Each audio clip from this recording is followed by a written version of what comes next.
ہم ولیوں کا عرس مناتے ہیں. عرس لوگ بڑے پریشان ہوتے ہیں. بعض احباب کہتے ہیں عرس نہیں منانا چاہیے. بھائی کیوں نہیں منانا چاہیے؟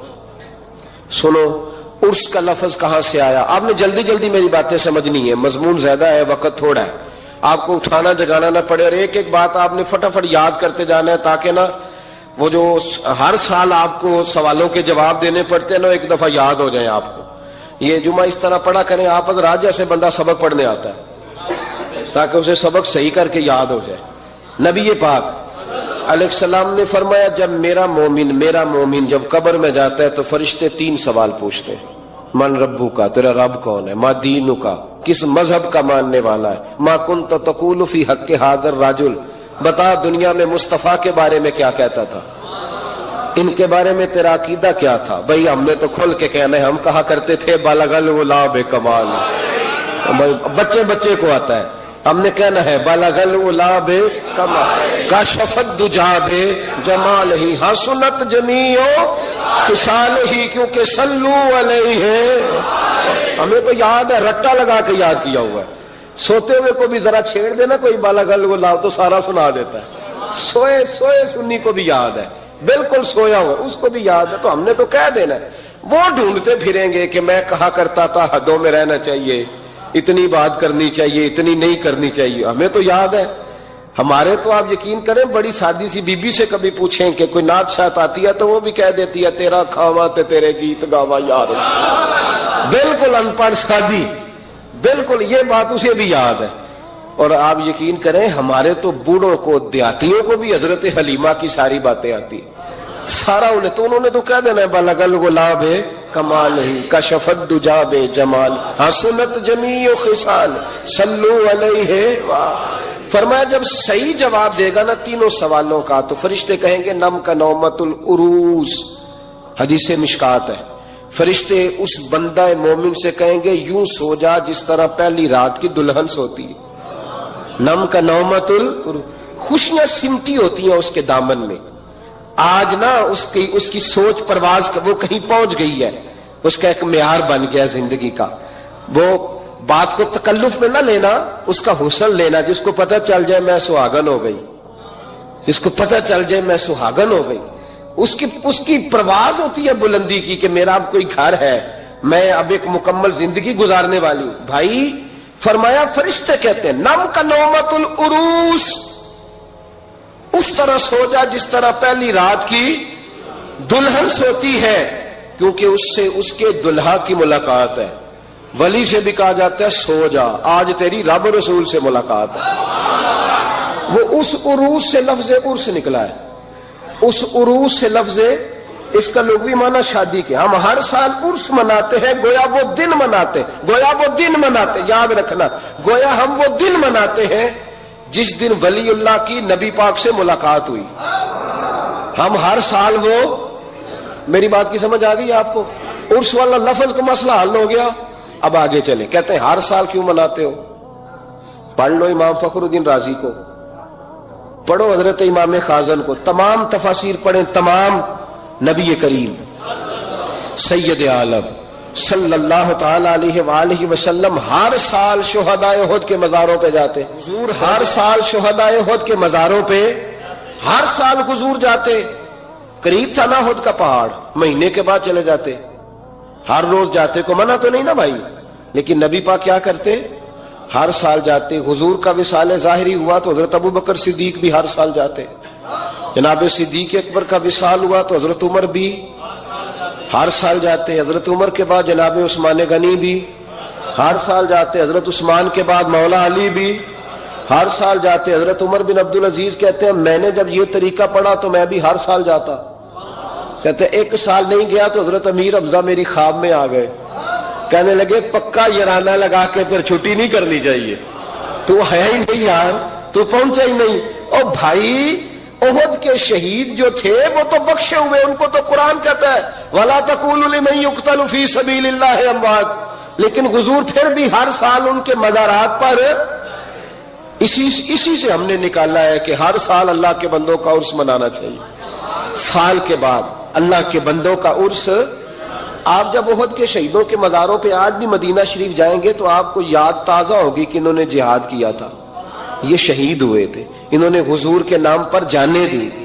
جب سال کے بعد داتا صاحب کا عرس آتا ہے تو یاد بھی آتا ہے کہ یہ شہزادہ غزنوی سے چلا، گھر چھوڑا، کاروبار چھوڑا، بال بچے چھوڑے، رشتہ دار چھوڑے، کوئی نہیں تھا داتا صاحب کا لاہور میں، راوی کے کنارے 1000 سال پہلے جب لاہور میں آبادی بھی کوئی نہیں تھی، داتا علی اجمیری آ کے بیٹھے، پتے کھایا کرتے تھے، کہتے میں درختوں کے پتے کھاتا، راوی کا پانی پیتا۔ لوگ کہتے علی اجمیری گزارا کیسے ہوگا؟ فرمانے لگے جس رسول کے دین کے لیے آیا ہوں وہ مدد بھی فرما دیں گے۔ جب سال کے بعد ان کا عرس منایا جاتا ہے تو ان کی خدمتیں یاد آتی ہیں نا، خواجہ اجمیری کا عرس منایا جاتا ہے تو ان کی خدمتیں یاد کی جاتی ہیں، مجدد صاحب کا عرس منایا جاتا ہے تو خدمتیں، اعلیٰ حضرت فاضل بریلوی کا عرس منا کے ان کی خدمات کو یاد کیا جاتا ہے، تو سال کے بعد والا مسئلہ بھی حل ہو گیا۔ عرس میں ہوتا کیا ہے؟ تلاوت ہوتی ہے، اس کے بعد خطاب ہوتا ہے، پھر اس کے بعد کیڑی شے نجائز دے چو دسو چھڑ دینے جڑی نجائز ہے، تلاوت نہ کریں تسی بول دے نہیں، نہ کریں، پوچھ لینا مولانا صاحب سے کہ قرآن شریف پڑھا کریں کہ رہنے دیں، اور نعت شریف بولے ہمارا تو گزارا ہی نہیں۔ بالکل یقین کریں جس دن نعت نہ سنے وہ رات گزرتی نہیں، غذا ہے، روح کی غذا ہے نعت، بغیر نعت کے چل ہی نہیں سکتا، مسلمان اور حضور کا نام لینے والا بغیر نعت کے چل جائے ہو ہی نہیں سکتا۔ تقریر خطاب نہ کریں جو حضور کی سنت ہے، نبی پاک نے فرمایا سب سے بہترین مسلمان ہی وہ ہے جو کھانا زیادہ کھلائے اور سلام پہلے لے، تو کھانا نہ کھلائے، حضور کے طریقے پہ عمل نہ کریں۔ کہتے ہیں جی کچھ باتیں غیر شرعی آ گئی ہیں، کچھ باتیں لہذا عرس بند کر دینے چاہیے۔ یونیورسٹیوں میں لڑکے اور لڑکیاں اکٹھے پڑھتے ہیں، شرعی ہے کہ غیر شرعی ہے؟ بول کے بتائے یار۔ تو یونیورسٹیاں بند کرانے کا فتویٰ کیوں نہیں دیتے مولانا صاحب؟ صرف عرس ہی بند کرانے ہے نا غیر شرعی یونیورسٹیوں کی تعلیم، کیونکہ لڑکیاں اور لڑکے اکٹھے نہیں پڑھ سکتے، اس لیے کہ نبی پاک علیہ السلام نے فرمایا جہاں مرد عورت اکٹھے ہو وہاں تیسرا شیطان ہوتا ہے۔ تو آپ ہر جمعے میں تقریر کیوں نہیں کرتے یونیورسٹیوں کے خلاف؟ ہر جمعے عرس کے موقع پر تقریریں کرتے، عرس بند کرو بھائی، کسی جگہ کوئی غیر شرعی بات شامل ہوگی تو غیر شرعی چیز بند کرائی جائے گی، عرس بند نہیں کرایا جائے گا، ڈھول بند کرایا جائے گا، تماشے بند کرائے جائیں گے، فضولیات بند کرائی جائیں گی، غلط حرکتیں بند کرائی جائیں گی، عرس بند۔ عرس تو میرے بھائی فیض کا ذریعہ ہے، عرس تو فیض کا ذریعہ ہے، یہ کیے جائیں گے، یہ منائے جائیں گے، اولیاء اللہ کے تذکرے۔ اور دیکھو کان ادھر سے نہیں پکڑتے ادھر سے پکڑتے، کہتے ہیں ہم جی برسی کرتے ہیں، تو برسی کس صحابی کی منائی گئی تھی بتاؤ؟ عجیب چکر ہے، لوگوں کو پریشان کرتے ہو، امت میں تفریق ڈالتے ہو۔ میرے عزیزو، رسول پاک علیہ الصلوۃ والسلام کے امت کے جو اولیاء ہیں ان کے آراس منائے جاتے ہیں، اس میں جو غیر شرعی چیزیں ہیں وہ بند کی جائیں گی، وہ نکالی جائیں گی، ختم کی جائیں گی۔ ہم ہر روز ہر موقع پر ان چیزوں کی مخالفت کرتے ہیں۔ اعلیٰ حضرت فاضل بریلوی رحمت اللہ تعالی نے فرمایا عرس پہ جاؤ قرآن پاک پڑھو۔ اب مرید یہ سمجھتا ہے کہ یہ پیٹی امرود کی لے جاؤں گا تو مجھے فیض زیادہ ملے گا، تلاوت نہیں کرتا پیر صاحب کے لیے، بالکل سپارہ نہیں کھولتا، یہ کام نہ مجھ سے کراؤ، وظیفہ نہ پڑھاؤ، درود شریف نہ پڑھاؤ، کہتا پیٹی ایک لے لو میرے سے امرود کی، اسی پہ گزارا چلاؤ۔ او خدا کے بندے کو، حضرت مجدد الفسانی رحمت اللہ علیہ کا عرس ہوتا ہے، اب بھی جس کو موقع ملے جا کے ہندوستان میں سران شریف دیکھ لے، کوئی نعت نہیں، کوئی تقریر نہیں، صرف قرآن پاک پڑھا جاتا ہے۔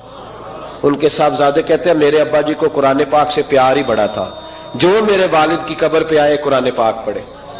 بہت سارے مزاروں پہ ہم جاتے ہیں، میں جس علاقے کا سفر کرتا ہوں، میرے اساں فرمایا کرتے تھے وہاں کا ولی اس علاقے کا سربراہ ہوتا ہے، پہلے اسے سلوٹ کرو۔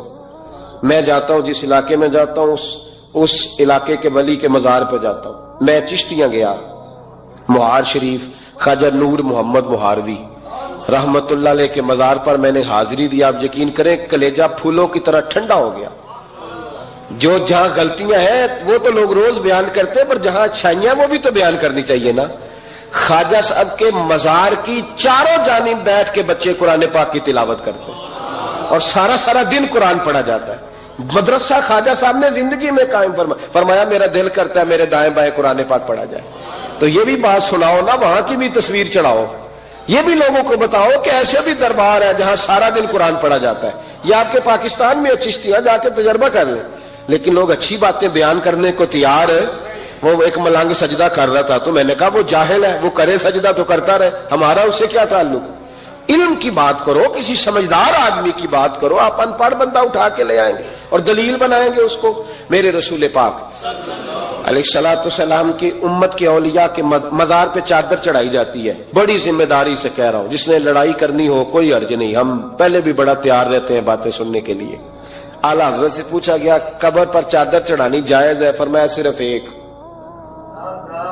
صرف فرمایا اگر بوسیدہ ہو جائے, پھٹ جائے, یا کسی کا بدلنے کا ارادہ ہو, ہوتا ہے نا تبرکن, وہ اتار لیتے ہیں تو نہیں. پھر فرمایا 2 چادریں قبر پہ چڑھانا جائز. یہ میرے اعلیٰ حضرت کا فتویٰ ہے. فاضل بریلوی فرمایا کرتے تیرا بڑا دل کرتا ہے نا تو اس چادر کی عوض 2 جوڑے خرید کے کسی غریب کو دے اور اس کا ثواب صاحب مزار کو دے دے. کتنی چادریں بولے؟ میں ایک جگہ پہ گیا تو اتنی قبر اونچی نہیں تھی جتنی چادریں تھیں, تو میں نے ان سے کہا اتار دو, دلیل بھی دی, کوئی نہ ماننے لگے. اب ہر آدمی کا اپنا مزاج ہے نا سوچنے سمجھنے کا. وہاں ایک ملنگ بیٹھا تھا جو زیادہ ہی سادہ تھا, میں نے کہا اتار دے چادریں, بابا جی کو کون سی سردی لگ رہی ہے جو اتنی چادریں ڈال دی, اتار دے. حضرت بہاؤالحق نقشبند بخاری رحمت اللہ تعالی علیہ بہت بڑے درویش گزرے, سلسلہ نقشبندیہ کے امیر تھے. اور کیا بات ہے ان کے سلسلہ مبارکہ کی بھی اور ان کی خدمات دینیہ کی بھی. آپ فرماتے ہیں کہ میرے دل میں تڑپ پیدا ہوئی کہ میں کسی شیخ کی نوکری کروں, خواہش پیدا ہوئی تو میں نے حضرت امیر کلال کا تذکرہ سنا. بڑے درویش تھے, بڑے راہنما تھے, دور دور تک ان کے تذکرے میں سنتا تھا. فرماتے ہیں کہ میں نا ان کے ہاں چلا گیا. جب حضرت اتنا لمبا سفر کر کے حضرت امیر کلال رحمت اللہ تعالی علیہ کی بارگاہ میں پہنچا نا, فرماتے ہیں میں نے عجیب منظر دیکھا. حضرت صاحب جن کی میں نے بڑی تعریفیں سنی تھی, بڑی بات سنی تھی, بلے بلے سنی تھی, جب میں پہنچا تو انہوں نے 4-5 لڑکے ساتھ لگائے ہوئے ہیں اور صاحب کشتی کر رہے ہیں, کشتی ہو رہی. وہ کہتے ہیں میں نے کہا یہ بھی کوئی صوفی ہے جو کشتیاں کر رہا ہے, یہ بھی کوئی طریقہ ہے. ان کو چاہیے تھا بیٹھے ہوتے, حدیث پاک پڑھ رہے ہوتے, ذکر اذکار ہو رہا ہوتا, یہ کشتیاں کر رہے ہیں. خیر میں نے کہا سفر بڑا لمبا کیا ہے, اب آ گیا ہوں تو چلو رات تو رہ نہیں ہے, کوئی ہوٹل تو ہے نہیں یہاں وقت گزر سکے. حضرت امیر کلال رحمت اللہ تعالی علیہ مجھے ملے, لیکن چونکہ میرے اندر وہ زاویہ نہیں تھا, ٹوٹ چکا تھا. وہ ملاقات ہوئی تو میں نے کہا سلام لی, کیسے آئے؟ میں نے کہا زیارت کے لیے آیا تھا. کھانا کھلایا, رات مجھے سلا دیا. فرماتے صبح رات جب میں سویا تو میں نے عجیب خواب دیکھی کہ میں دلدل میں پھنس گیا ہوں.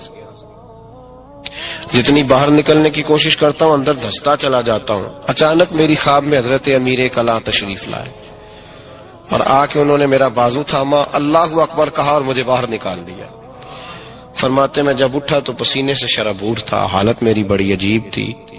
اتنی دیر میں فجر کی اذان ہوئی, نماز پڑھی تو حضرت امیر کلال رحمت اللہ علیہ خود میرے لیے ناشتہ لے کے آئے اور فرماتے میرے آگے ناشتہ رکھ کے کہنے لگے بیٹے اگر ہم کشتی نہ کرتے تو رات تجھے دلدل سے کیسے نکالتے, اگر کشتی نہ کرتے تو دلدل سے تجھے کیسے نکالتے. پھر فرمانے لگے یہ کشتی میں لوگوں کو اپنا پہلوان ثابت کرنے کے لیے نہیں کر رہا, مجھے پتا چلا ہے کہ کافر اس علاقے پہ حملہ کرنے والے ہیں, ہم بھی جہاد کی تیاریاں کر رہے ہیں. تو یہ جہاد کی تیاریوں کے لیے کام ہو رہا تھا, تو نے پوچھ تو لینا تھا بات کیا ہے, تو نے تھوڑا پوچھ تو لینا تھا, تو تھوڑا سا تفصیلات میں چلا جاتا, کسی سے پوچھ لیتا. لیکن نا کبھی کبھی میں محبوب کے وہ فرمان دیکھتا ہوں تو دل میں کھل اٹھتا ہے. جب محبوب نے کہا تھا تیری نظر بھی دائیں بائیں نہیں اٹھنی چاہیے, نظریں جھکا کے رکھنا, جھکا کے, کانوں سے وہ سننا بس جس کی تجھے ضرورت ہے, اور زبان سے محتاط جملے بولنا. جب نظر بری چیز دیکھے گی نہیں, کان سنیں گے نہیں, تو دل میں وسوسے آئیں گے ہی نہیں. ہمیں تو پہلے دن سے شریعت نے محتاط رہنے کا حکم دیا. میرے عزیز دوستو, سلسلہ طریقت کے عزیزوں, میری آپ سے یہ گزارش ہے, سمجھ لیں ایک نئے سرے سے دوبارہ سبق شروع کر رہا ہوں آپ کے. آج کا سبق آپ کے لیے یہ ہے کہ زندگی میں کسی بھی مومن صحیح العقیدہ کے بارے میں برا خیال نہ پیدا کرے، بلکہ ہمارے صوفیاء تو فرماتے ہیں کسی بد عمل کو دیکھ کے بھی یہ نہ سوچ کہ یہ بد عمل اور میں نیک ہوں، یہ بڑی بیماری ہے۔ فرماتے ہیں ہو سکتا ہے ایک وقت ایسا ہے تیری توفیق چلی جائے اور اس کو اللہ توبہ کی توفیق دے کے اپنا ولی بنا لے۔ تو اچھی سوچ رکھ، مثبت رائے قائم کر۔ ٹھیک ہے جو لوگ غلط ہیں تمہیں اگر غلط لگتے ہیں تو کنارہ اختیار کر، لیکن کبھی بھی اور بالخصوص اللہ کے نیک بندوں کے بارے میں، رب کریم کے اولیاء کے بارے میں، دین کے خدام کے بارے میں زندگی میں کبھی منفی نہ سوچے، کبھی منفی نہ سوچے۔ آپ کو پتہ ہے کسی عالم دین کی توہین اس لیے کرنا کہ وہ دین کا عالم ہے یہ کفر ہے۔ میرے حضرت صاحب ایک جملہ کہا کرتے تھے، ایک شخص نے کہا حضور تہجد کے لیے نہیں اٹھا جاتا، اب تو خیر لوگوں سے فجر کے لیے بھی نہیں نہ اٹھا جاتا، تہجد کے لیے نہیں اٹھا جاتا۔ تو حضرت صاحب فرمانے لگے رات کو اچھی سوچ کے ساتھ سویا کر، اچھی سوچ کے ساتھ سویا کر۔ تو پھر مسکراتے مسکرانے فرمانے لگے محبوب کی سوچوں میں سویا کر، یار کی سوچوں میں سویا کر، تو اسے سوچتا سوچتا سویا کر، صبح خود ہی تجھے بیدار کر لیا کرے، پر اس سے دل لگانا، اسے سوچتا سو۔ تو کسی اور کو سوچتا کیوں ہے؟ کسی اور کی طرف تو دیکھتا کیوں ہے؟ تجھے ایک دفعہ حضرت صاحب بیٹھے تھے اور 2-3 مشائخ اور بھی بیٹھے تھے ساتھ ساتھ، تو مجھے ایک دوست نے بعد میں کہا کہ وہ جو 30 نمبر پر بزرگ بیٹھے تھے ان کی پگڑی دیکھی تھی؟ میں نے کہا قسم اللہ کی سوائے اسے میں نے دوسرے کسی کو دیکھا ہی نہیں، میں نے دیکھا نہیں، مجھے کیا پتا کسی کی پیلی تھی کہ نیلی تھی، مجھے تو اتنا پتا ہے جسے میں دیکھ رہا تھا۔ اور ویسے بھی ایک ول پجیاں مینو صدق نہیں تھیندا اور کدے ول پجاؤں۔ او بھائی ہم تو ایک کو نہیں راضی کر پائے تو ادھر بھی دیکھ تو ادھر بھی دیکھ، دیکھا ہی نہیں جاتا۔ سوچوں میں رہیں اور مثبت سوچ رکھیں، ٹھنڈی اچھی خوبصورت۔ میں سب سے پہلا فائدہ یہ ہے کہ اللہ آپ کو سکون کی دولت عطا فرمائے، لوگوں کے درد کو بھی سمجھ۔ اولیاء چشت میں جس بزرگ نے اپنے زمانے میں بڑا عروج پایا ان کا نام خواجہ قطب الدین بختیار کاکی ہے۔ سب بولیے رحمت اللہ تعالی علیہ۔ خواجہ قطب الدین یہ شہزادے تھے اور مرید ہوئے تو خواجہ معین الدین صاحب کے ساتھ ہی آ گئے دلی میں۔ خواجہ معین الدین صاحب کی بھی کیا بات، عطائے رسول ہند الولی، اور ان کے مرید تھے بابا فرید الدین گنج شکر رحمت اللہ علیہ۔ اور مجھے اللہ جانتا ہے مجھے عشق کی حد تک پیار ہے بابا فرید صاحب سے، بڑا میرا درد ان کے ساتھ، اور میں جتنا اس صوفی کو پڑھتا ہوں کم ہی لوگوں کو میں نے پڑھا ہے۔ حضرت بابا فرید کے پیر اور خواجہ معین الدین صاحب کے خلیفہ کیا نام ہے؟ خواجہ قطب الدین۔ مکتب میں پڑھنے گئے نا پہلے دن، 4 سال کی عمر تھی تو قاری صاحب نے الف بات آسا پڑھایا تو انہوں نے 15 سپارے قرآن پاک کے سنا دیے۔ تو کہنے لگے بیٹا تجھے کیسے آئے؟ کہنے لگے میری اماں 15 سپاروں کی حافظ ہے، وہ سارا دن قرآن پڑھتی رہتی تھی، مجھے سن سن کے یاد ہو گیا ہے۔ یہ بالا نگالا یاد ہو سکدیاں نے تو قرآن پاک بھی یاد، اللہ خیر کرے۔ شرط یہ ہے کہ ہم گھر میں قرآن پڑھیں، بچوں کو سن سن کے بھی یاد ہو ہی جاتا ہے۔ خواجہ قطب الدین اتنا عروج پایا اس شیخ کامل نے کہ وقت کا بادشاہ بھی مرید ہو گیا۔ سلطان شمس الدین التمش مرید تھا، دلی کا بادشاہ بھی مرید تھا، اجمیر کا بادشاہ خواجہ معین الدین صاحب کا مرید نہیں ہوا، نہ پاک پتن کا بادشاہ بابا فرید کا مرید ہوا، لیکن خواجہ قطب صاحب کو اللہ نے یہ عظمت بھی دی، یہ شان ہے نا۔ اگرچہ صدقہ سارا خواجہ معین الدین کے قدموں کا ہی تھا، لیکن دلی کا بادشاہ مرید ہوا، اور اتنا اعلیٰ مرید ہوا کہ جب خواجہ قطب الدین صاحب کا وصال ہوا تو 3 شرطیں لگائی تھی۔ فرمایا میرا جنازہ وہ پڑھائے، جب سے توبہ کی ہے پھر اس کا سینے بد حرام کے لیے نہ کھلا ہو، اور جب سے توبہ کیا پھر لقمہ حرام اس کے گلے سے نہ گزرا ہو، اور جب سے توبہ کیا پھر کبھی نماز تہجد بھی قضا۔ بڑے بڑے صوفی میری طرح کے گردن جھکا کے کھڑے ہو گئے۔